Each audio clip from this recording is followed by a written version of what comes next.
So what does it say in verse 32? Vayar ha'am ki boshesh Moshe laredet min hahar. The people saw that Moses was delayed in coming down the mountain. And by the way, there's a lot of playful rabbinic thought on what the delay was, and the usual answer is Moses said I'll be back in 40 days. Remember that when he went up the mountain? So that's 40 days from when? Okay, so from their perspective, 40 days from when he left, and his perspective, 40 days from when I got there. Okay? So in their calculation, he was supposed to be back an hour ago.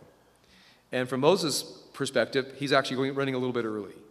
So when he's on his way down the mountain, he's already late. And in that gap between his timing, which is 40 days from when I get there, and their timing from 40 days when I left, in that hour or two gap, let's say that it took him to climb Mount Sinai, is when everything falls apart. Now, when everything falls apart, the rabbinic midrashic mind, which means tries to fill in psychologically what exactly happened here, they go back to chapter 32, verse 1, and it says, Vayar ha'am, and the people saw.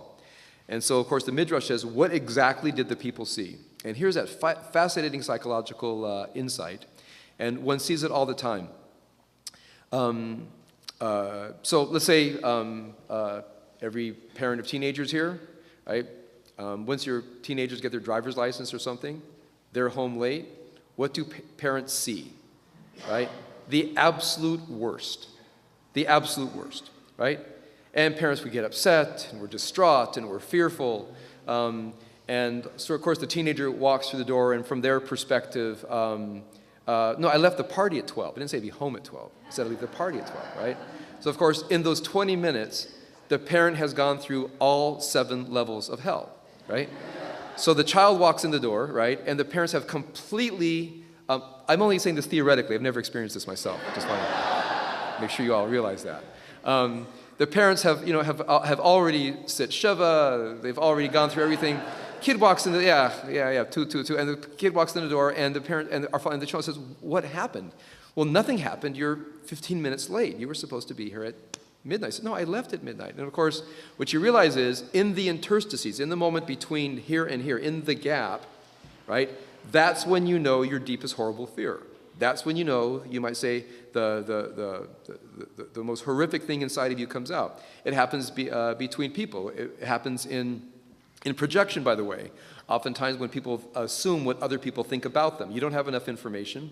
You know, I think I've shared this anecdote many times. I'll share it again very briefly. It was years ago at the University of Judaism. I'm teaching a class, and while I'm teaching the class, a man in the front row with a terrible grimace on the face the whole time I'm teaching. I hadn't yet really taught myself what to do with disruptive students, and he's giving me a dirty look the whole time. And he really unsettled me. And I thought, I know it's going to happen. I'm going to finish teaching. He's going to walk up to me and say, "You know what, Rabbi?" And he's going to tell me off that I don't know what I'm talking about. And, you know, I said, okay, here is it. So the whole time I'm teaching, I'm getting ready for this confrontation. Okay? Comes up and says to me, "You know what, Rabbi?" He says, "I had dental surgery today, and I wasn't going to come. And I came, and I'm so happy I came. This was the most beautiful class I've ever taught. It was so worthwhile." Now, the whole time I'm teaching, I'm getting ready for this confrontation. Why? Because in the gap between what I knew and what I expected, right, I filled in my worst fear is I'll do my best at teaching and someone's going to come up and all they're going to be is critical. Now, what I learned to do, remember I've talked about this for years after that experience, was when I don't know, don't assume. You know, and the mental discipline of don't assuming what you don't know, I cannot tell you what a prodigious effort that is to say, I actually don't know what that person's thinking. I don't know what they're doing. I see signs, but I'm not going to assume something that is not completely in evidence. I refuse to think. So that sense of I refuse to think, I refuse to assume what I don't for sure know. Because what do I know?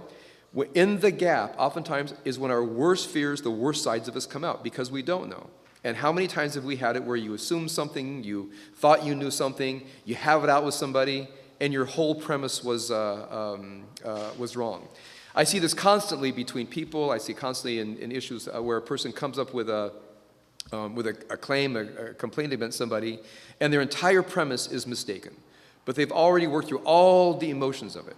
So this idea of projecting your inner state onto someone else, this idea that in the gap of lack of knowledge, we project into it our own worst fears, assumptions about other people, about ourselves.